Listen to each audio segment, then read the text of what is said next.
You're listening to Next Comes What from Degenerate Art. This is Andrea Pitzer.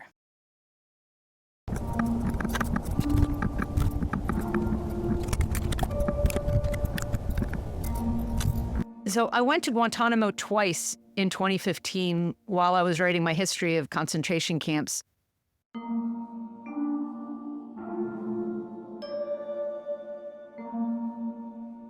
I wanted to see how this mass detention of suspects without trial that had been going on for over a decade at that point was like or unlike the other places I was visiting and writing about. One of the things your book spells out is different governments, even democratic ones, have used camps as tools of detention in various contexts throughout history. Tell me about that. So when people think of concentration camps, they tend to think of Auschwitz and the death camps because looking back from today, it looms so much larger than everything else that's happened in history, as it should. We should remember it first. But I really wanted to look into how we got to that point.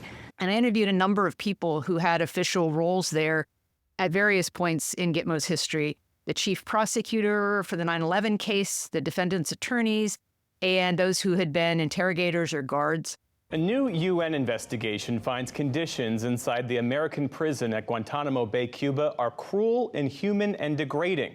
More than 20 years after the U.S. started sending detainees in the so-called War on Terror to what's called Camp Justice. Roughly 780 detainees have been held at the detention center since it opened in early 2002. And one person I talked to was Fallon, who was the director of the Criminal Investigative Task Force at the Guantanamo detention camp for 2.5 years.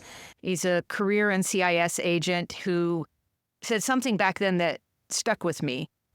And as the chief of counterintelligence for Europe, Africa, and the Middle East at the time, he'd been part of the early interrogation program at Gitmo, and he protested the U.S. turn to torture in the interrogations they were doing there at the beginning. And he later condemned it in public as well, writing a book, Unjustifiable Means, about it. And it was not only the home of the Guantanamo prison, but a CIA black site, part of this gulag archipelago of dark prisons and torture chambers. Fallon told me after 9/11 and the turn toward black sites and torture around the world that he thought the U.S. had become a rogue state. We lost our way, and decisions were based on fear, ignorance, and arrogance. And because we had brought these secret illegal detention sites into being around the world, America had not only become a rogue state, but we had pulled other states into that orbit. And he thought that the U.S. would remain a rogue state and be in danger of doing even worse things, honestly, until there was some kind of accountability for that torture program. The continued operation of Guantanamo, where 39 prisoners remain, some of them in indefinite detention without trial, remains a symbol of U.S. torture, injustice, and oppression. Hearing the U.S. referred to as a rogue state by a career law enforcement agent really made an impression on me. And when Trump came to power, I thought about the ways that Trump is capitalizing on abuses that were authorized by prior presidents. And I was also thinking of him wishing for generals who are more loyal to him than to the state, Hitler's generals, as he called them. According to the magazine, Trump at one point or another said, and I quote, "I need the kind of generals that Hitler had, people who were totally loyal to him, that follow orders." Trump seems to want to take things even further than the human rights violations that were instigated after 9/11.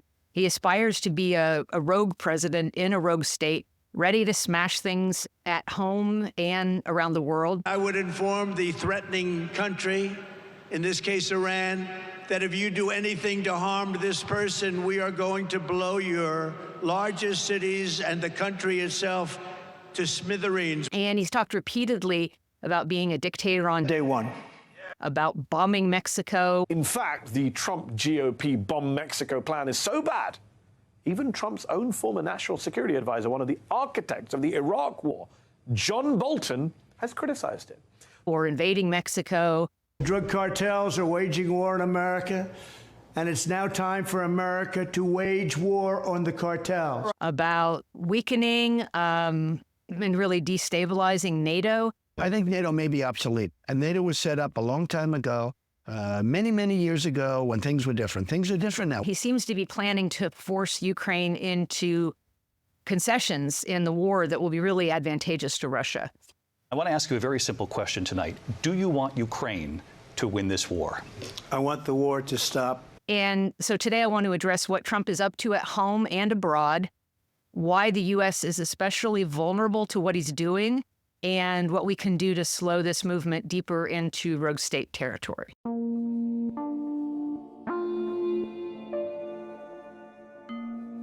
A lot of current issues began or were made phenomenally worse by the global war on terror.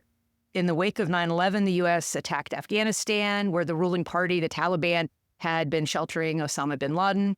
We unleashed operations around the world, mass arrests, black site, and torture followed. And everything became possible in the name of fighting terrorism.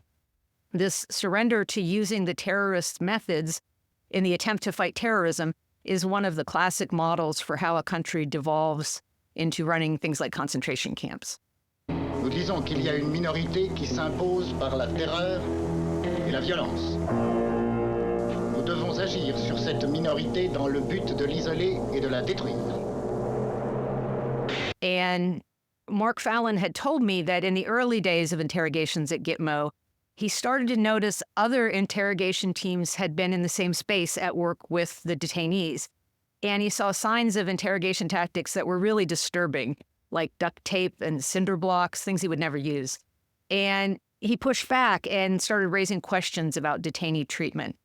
And he also refused to take part in any of these new tactics. And in time, as a result of all this, he would be frozen out, as were others who, pushed back or brought up concerns. But the program continued without him, it continued without them, and torture was adopted as approved interrogation tactic. Regularly, CIA officers said, this actually isn't working. And that, by the way, is what the Senate investigators found too. They looked at 20 examples when the CIA said the torture led to actionable intelligence. They found in each one of the examples, there were huge flaws in the report. The U.S. government ended up paying two psychologists more than $81 million to develop an illegal torture program. And in the wake of 9/11, right after it happened, the world had this really tremendous sympathy for the U.S. As a human, as a Muslim, and as an Iranian, I stand before you to once again express my deepest sympathy with the families of the victims and with all the great American people. It's one of those moments in our history when it's kind of sad to picture the way that it could have gone instead. But the U.S. didn't go down that path. And instead, we kind of embraced this agenda of revenge and maximalist punishment. This crusade, this war on terrorism, is going to take a while. We did the very thing that Osama bin Laden and al-Qaeda were hoping that we might do, the very thing that would help their cause the most in the end. It was not just the symbolic power of taking down the World Trade Center. It was also the beginning of a process, of a cascade of events that would ultimately lead the United States on its own, through its own decisions, to do a series of things that would, in the end, weaken the United States rather than strengthen it. That was bin Laden's idea. So after 9/11, these U.S. rogue actions quickly multiplied. And in addition to embracing kidnapping and torture, America launched a preemptive war that destabilized a region, in Iraq, and led to a death toll that's really likely in the hundreds of thousands, including thousands of U.S. citizens.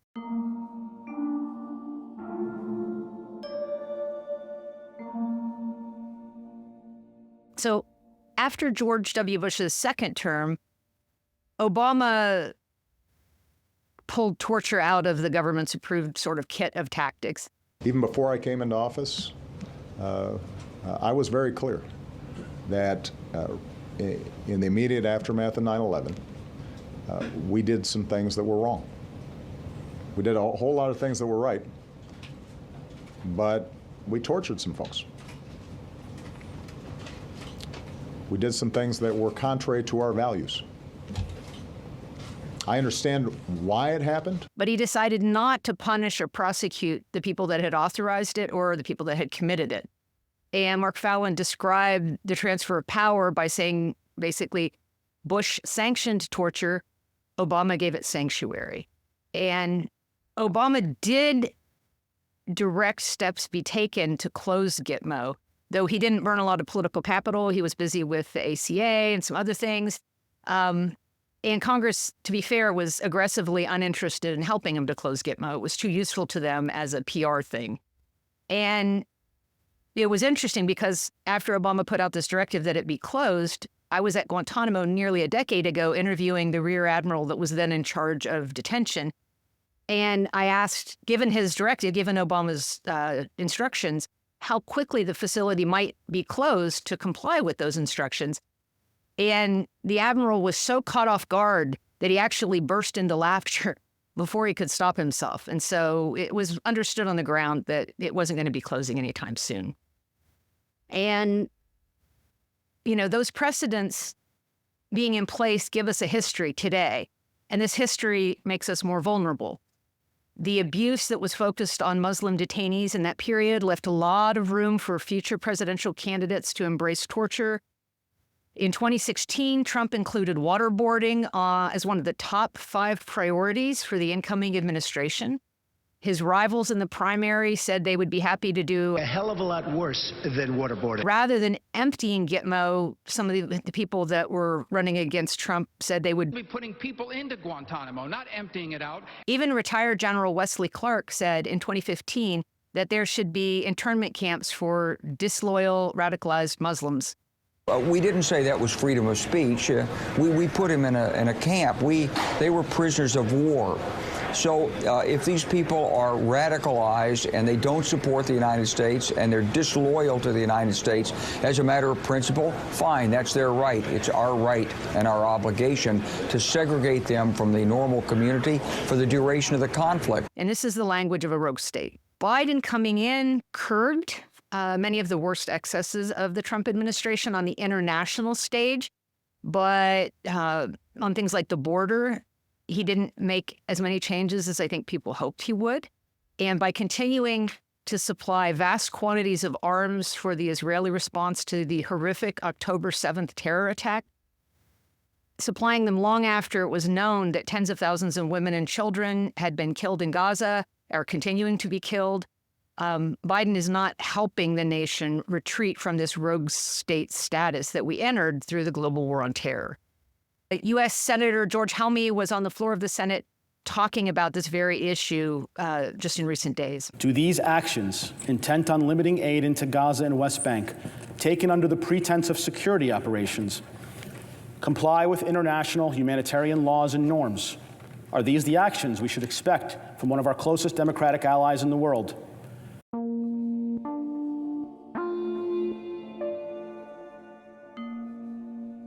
But I think those who say that Trump is no different or worse than Harris or Biden are mistaken. Many of the worst U.S. presidents could be threatened and pressured to accommodate norms on a number of fronts. Even the Bush administration tried to give a veneer of legality to what it was doing out of fear of exactly this kind of pressure. John Yoo in the Office of Legal Counsel gave legal advice that justified torture. Why is waterboarding legal, in your opinion? Because the lawyer said it was legal. It said it did not fall within the Anti-Torture Act. I'm not a lawyer, but you got to trust the judgment of people around you, and I do. You say it's legal, and the lawyers told me. Yeah. They did not want the U.S. to lose its allies. They didn't want the country to be seen as a rogue state. But Trump, on the other hand, takes offense at the very notion of constraint. He publicly chafes under any limitation, no matter how extreme, international or domestic. He's literally talking about this stuff is over the top. You know, against Democrats. I mean, he's literally talking. No, he's not. No, yes, he is. No, he's not, Jake. And despite the vast powers that U.S. presidents have, he's expressed a desire to do much more radical things. No, he's not. Shoot protesters in the legs. No, he's talking about using the National Guard and the military to keep the peace in our streets. Jail his political rivals. What President Trump is talking about is that they have been attacking and maligning him from the day he came down that golden escalator. And weaponize libel laws against journalists. That's not And recent reports suggest he wants to push heavily to keep the U.S. Senate from exercising its constitutionally assigned role in deciding whether or not to approve his appointees to major cabinet positions, including the Secretary of Defense. So, conservative legal commentator Ed Whalen warned that he's hearing that this could happen. Trump would adjourn both houses of Congress under Article 2, Section 3 of the Constitution, and then recess appoint his cabinet as a predicate for Trump's exercise of adjournment power. One house of Congress would seek the other house's consent to adjourn, be denied. Speaker of the House would need to be complicit. Bottom line is, there's a way, if Speaker Johnson wanted to do this with Donald Trump, that they might be able to do it. Now, whether Johnson would go along, we don't know. Could that have been a condition for Trump supporting Johnson for the leadership role? Everybody knows that's true. And to be clear, Trump's actions during his first administration already had rogue aspects to them, going against international law. The Trump administration is already considering locations to expand detention centers that would hold migrants before they are deported. The plan would also include restarting the policy of detaining families like we saw during Trump's first term. His obscene border policy with the deliberate punitive spectacle of family separations didn't comply with international law and instead clearly aimed to defy it. Biden's reunification of families task force found 3,913 children were separated from their parents at the U.S.-Mexico border from July 2017 to the end of Trump's presidency. However, that number is far lower than the 5,500 children identified by the American Civil Liberties Union. Unlike Bush or Nixon, Trump doesn't try to hide what he wants to do. But in his first administration, Trump was hemmed in some by those around him, which kept our sort of semi-quasi, hemi-demi functioning rule of law going. I should not have been there. My presence in that moment and in that environment created a perception of the military involved in domestic politics. As a commissioned, uniformed officer, it was a mistake that I've learned from, and I sincerely hope we all can learn from it. It was the point of his actions on January 6, 2021, that identified him clearly as a rogue actor, one bent on usurping the party, upending any accountability or rule of law in the country whatsoever. And that's the path he's clearly been on since. And I think he wanted to be on it earlier, but the people around him, boxed him in. And I think he's just not boxed in nearly as much at this point. We think about authoritarianism as imposing controls on people and silencing people, and it certainly does that. But it also is designed from fascism forward to make people become their worst selves, to give them permission to be as violent and unrestrained as possible. He was later impeached twice, but like George W. Bush, after the excesses of 9/11 and invading Iraq, he was reelected. Voters continued to fail to extract the country from disgrace. Just as, the Project 2025 wants to deregulate environmental protections and food safety things following what happened during the Trump presidency, there's also a deregulation of inhibitions of morals. This time out, Trump's nomination seemed to include a wholesale contempt for the rule of law and for institutions. Pete Hegseth at the Department of Defense, who is sporting what appear to be white supremacist tattoos and has what's generally described as an extremist background. What would it mean for the military, and in particular for women in the military, to have someone accused of sexual assault as defense secretary? A known extremist, RFK Jr. at Health and Human Services, which is seems incredibly unsafe. I want to talk about this sexual assault allegation against RFK Jr., which he did not deny when asked about it today. And Matt Gaetz at the Department of Justice, who appears to have resigned from Congress just in time to avoid exposure to the report that his peers compiled about his sexual activities, potentially with underage women. The evidence in that report is not survivable by any presidential nominee for any office at any point in the history of this country. This is not a great selection. And Trump has suggested in the past that his supporters may not even have to vote again. It'll be fixed. It'll be fine. You won't have to vote anymore, my beautiful Christians. I love you, Christians. I'm a Christian. I love you. Get out. You got to get out and vote. In 4 years, you don't have to vote again. We'll have it fixed so good. So he admires and allies himself with rogue states. His supporters and allies include Vladimir Putin, former president of Brazil, Bolsonaro, and Viktor Orban of Hungary. In a second Trump administration, there will be much less pressure coming from these members of the new cabinet to contain Trump's rogue tendencies. The people he's bringing in have embraced his agenda. And it's worth keeping in mind that the domestic sphere shapes the international sphere and vice versa. So war creates veterans, deportations involve other countries, pandemics don't recognize borders. If a country acts as a rogue state abroad, it tends towards similar harms against its own people. And I don't think we as journalists are necessarily prepared to cover that.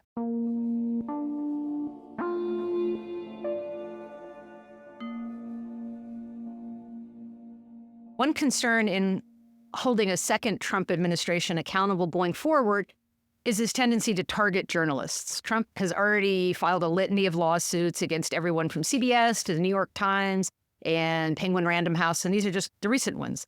Typically, those suits don't make it very far, but as he works to degrade our court system, he may get more lucky. And the suits can nonetheless play a pretty intimidating role. Comcast announced its intention to spin off its cable networks into a new publicly traded company comprised of some of NBC Universal's best-known brands like MSNBC. But another big issue in covering Trump is that most big outlets are institutions themselves that historically have taken the lead in covering government for the public. They have their own traditions and stance in relation to political officials, and especially in relation to the president. And even as their own journalists have sometimes broken key stories of wrongdoing and whistleblowing, big news organizations themselves don't seem to know how to cover a government that moves outside the rule of law, let alone one that does it as shamelessly as Trump does. We've seen this previously after 9/11, when Judith Miller got the case for war against Iraq drastically wrong. She was exposed to a lot of criticism for this and basically replied to her attackers by saying, "My job is to tell the readers of the New York Times what the government thought about Iraq's arsenal." So we're going to see more appalling reporting like that under Trump, I feel certain. But there will be a more insidious side as well. There's an upcoming Washington Post Women's Summit that's featuring Laura Trump and Kellyanne Conway. Other featured speakers include Nancy Pelosi and Kerry Washington. So it's not just like a conservative women's summit, but this kind of pop marketing of the new administration is going to go a long way toward sort of papering over the extra legal and aggressively undemocratic positions and efforts underway by the Trump administration in its second time out. If the president was not telling these four congresswomen to return to their supposed countries of origin, to which countries was he referring? What's your ethnicity? Why is that relevant to this conversation? No, because I'm asking you a question. My ancestors are from Ireland and Italy. Kellyanne, my own ethnicity is not relevant to the question I'm asking. No. Other coverage is already driving the public to despair. NPR calling RFK a vaccine skeptic and claiming that he wants to tackle chronic disease and to, quote, make America healthy again. I mean, this is all just poppycock, and they're reporting it as if it has some basis in reality. Do you have any idea of how many cases of measles were in Samoa between, say, 1986 and 2019? I have no idea. Great, okay, I've got that. 1986, 1 case of measles, 93, 7, 2005, 0, 2006, 0, 2009, 0, and in 2019, there were 5,707 measles cases. Do you know what happened in 2019? Yeah, I'm aware there was a measles outbreak. His actual track record includes making recommendations, health recommendations in America and Samoa that led to the death of 83 people, many of them children. Kennedy sent the Samoan Prime Minister a letter pressing him to investigate whether those children died not of measles, but ridiculously of exposure to the measles vaccine. Albert Bernanke at The Defector countered that NPR story. I think a lot of people were upset by it, with a headline that asked, "What the fuck is a vaccine skeptic?" And he rightly pointed out that there are not a lot of questions left to ask about the overall effectiveness of vaccines. This is one of the most useful inventions in human history. And there's a great quote from him. A person who merely refuses to learn what can be known is not a skeptic, he said, but rather an ignoramus.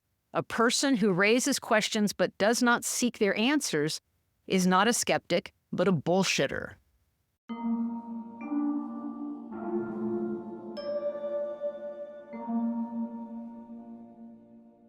Given where we are now, I reached out to Mark Fallon again. And when we spoke last week, I asked him what he thinks of our current moment and whether America is still a rogue state. And he noted that the cabinet appointees are, in many cases, the literal antithesis of the agencies that Trump is inviting them to run.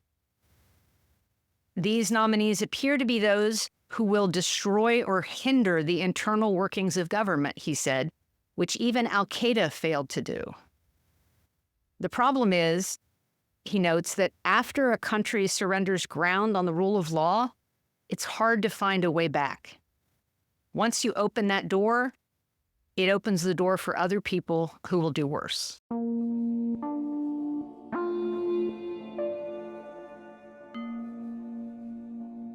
Mark Fallon himself co-wrote a piece for Psychology Today just before the last election, which identifies Trump as a bullshitter too, and warns of the risk of state-sponsored bullshit.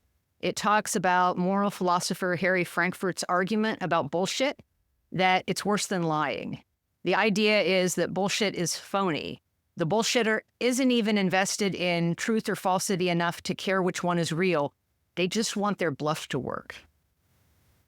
This lack of any anchor to any principle whatsoever that we see in Trump is something that Fallon suggested might be a useful sword for fighting him.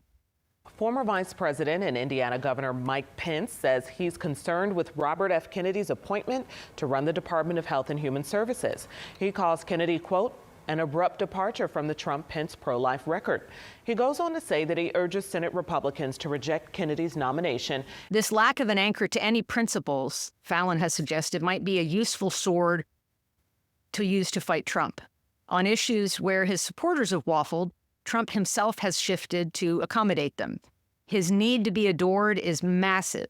He was for the vaccine, or at least for taking credit for it, before he was against it. On abortion, he has helped relentlessly with making abortion illegal, but across his life has spoken out both sides of his mouth in ways that reinforce his lack of any moral opinion about it whatsoever.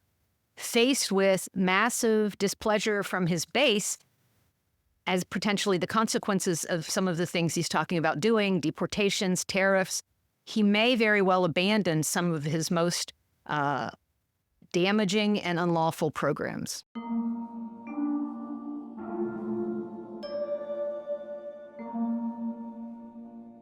So how can we reckon with this rogue state bullshit that is headed our way, a legacy of decades, maybe even centuries of American missteps, of which Trump seems to epitomize all the worst aspects? Faced with the introduction of torture interrogations 2 decades ago, Fallon stood up in that moment and told his subordinates not to take unlawful orders from anyone, even from him.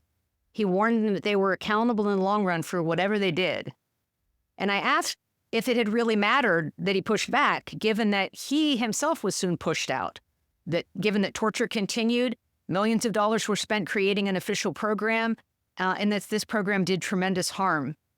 But he said yes, that it had mattered that he'd stood up, that there were places in which torture was not used in interrogation because he and others like him stood up. There were teams that might have turned to it that did not. He couldn't turn the whole tide, but he could divert some of it.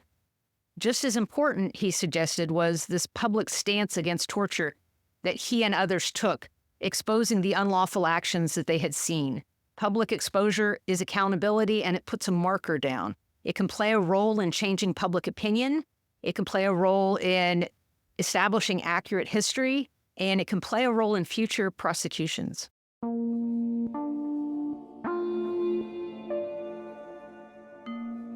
Most of us will never be in a position to try to stop a secret torture program, but there will be a lot of us who will be able to take important stands. One example that comes to mind happened in Oklahoma recently.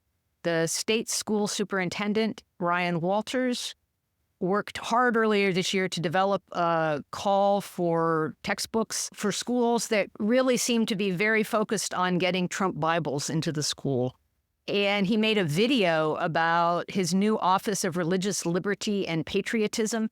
I pray in particular for President Donald Trump and his team. He tried to make it required viewing for students in every school, and even instructed local superintendents to forward it to parents. And superintendents in 7 school districts, some of the bigger ones, have refused. And the state attorney general's office has said that there is no law that can force them to follow Walter's order.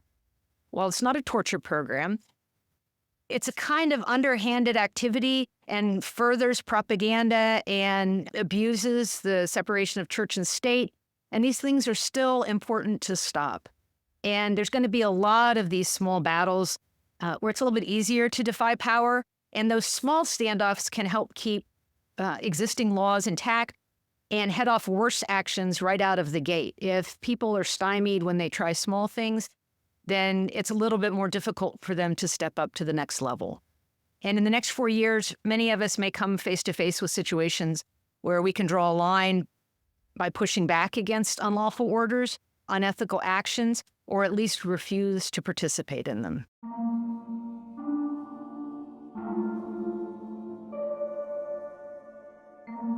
So other actions you can take preemptively include pressuring your elected representatives on the state and national level. You can find out their stances on issues that matter to you. You can praise them for good stances, pressure them for their cowardly ones, and encourage others to as well. And another way we can all help deal with the journalism crisis is to support small and mid-sized independent outlets that won't have the institutional blinders that can make reporting from the large outlets so frustrating. Those smaller outlets are less likely to present as one big institution interpreting another big institution, and they take themselves a little less seriously and I think have an easier time calling bullshit. At least that seems to be how it's been going so far. Podcasts like this one can help keep you informed, but it's critical to support reported news where people are on the beat and following events day to day and investigating abuses especially.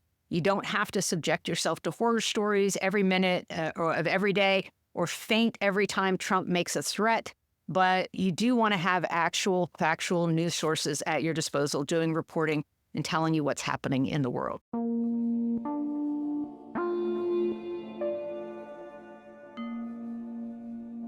I think often about the grandmothers from Argentina, the Abuelas de Plaza de Mayo, and how under dictatorship in the 1970s and 1980s, they protested in the square in front of the presidential offices, demanding answers about their disappeared. During this time, government death squads hunted down anyone suspected of political dissidence.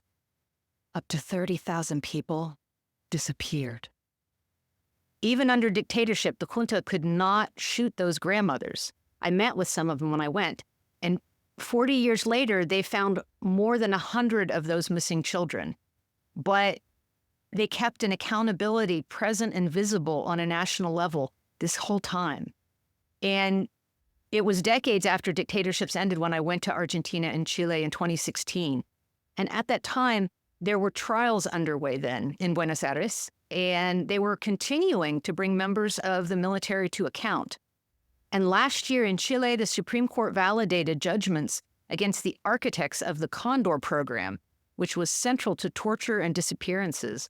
And it was an operation the U.S. assisted in, just as it had supported those dictatorships. Being there today, it's clear that it hasn't been an easy road back for Argentina or for Chile. There are still deep problems in each place, but accountability is possible. Standing up for what's right and refusing to participate in what isn't, and presenting true history is the only way that we can really put these ghosts to bed. And one other item to note, as we see in our own pasts, it's important to say that rule of law is necessary, but it's not sufficient. Rule of law allowed slavery, it allowed Jim Crow, it allowed indigenous dispossession and women to be denied the vote. Many horrible things have been legal. But when the rule of law is on the side of justice, there's room to insist on it whenever Trump takes rogue actions domestically or internationally or both. I said last week about the mass deportation plan that they don't necessarily plan on running a legal program at all, but that shouldn't stop us from using existing laws as a stick to hit them with. It's a weapon against Trump's wish for unchecked power and for those who want to support him in doing that. If we can't stop everything, we can at least stem the tide and build a future where we start reeling the country back from being a rogue state. Thanks for listening to Next Comes What. Please share this with anyone who's looking for ways to help each other survive this mess. To support this podcast, please subscribe at AndreaPitzer.com and consider giving Next Comes What a 5-star review where you get your podcasts.